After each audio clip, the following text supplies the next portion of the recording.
ఈ 5 పండ్లు మనుషులు మాత్రమే సృష్టించారంటే మీరు నమ్ముతారా? వీడియోలో తెలుసుకుందాం. ఫస్ట్‌ది గ్రేప్ ఫ్రూట్ నిజంగా ప్రకృతిలో ఉండేది కాదు.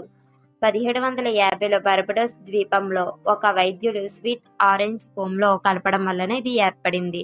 ఇప్పటికీ దీన్ని ఫర్బిడెన్ ఫ్రూట్ అని పిలుస్తారు. ఎందుకంటే మొదట్లో ఎవరు దీన్ని తినడానికి ధైర్యం చేయలేదు. రెండోది సీడ్లెస్ వాటర్ మిలన్. దీన్ని జపానీ శాస్త్రవేత్తలు కోల్చిన్ కెమికల్ ట్రీట్మెంట్ ద్వారా గింజలు ఏర్పడకుండా చేశారు.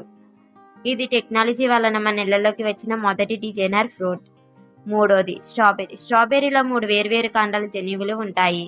ఫ్రెంచ్ వైద్యులు చిల్లీ, ఉత్తర అమెరికా, యూరప్ పండ్లను కలిపి 10 ఇంతల పరిమాణం పెంచారు. నేటి స్ట్రాబెర్రీలో వాసన, రంగు, రుచి అన్ని కృత్రిమంగా ఎంపిక చేయబడినవే.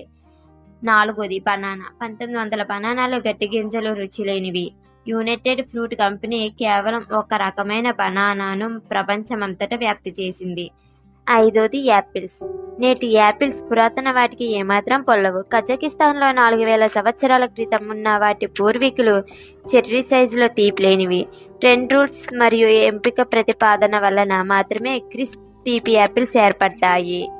వీటిలో ఏ ఫ్రూట్స్ అంటే ఇష్టమో కామెంట్ చేయండి. మరిన్ని వీడియోస్ కోసం లైక్ చేయండి, సబ్స్క్రైబ్ చేయండి. మీ యూనిక్ శ్రీ.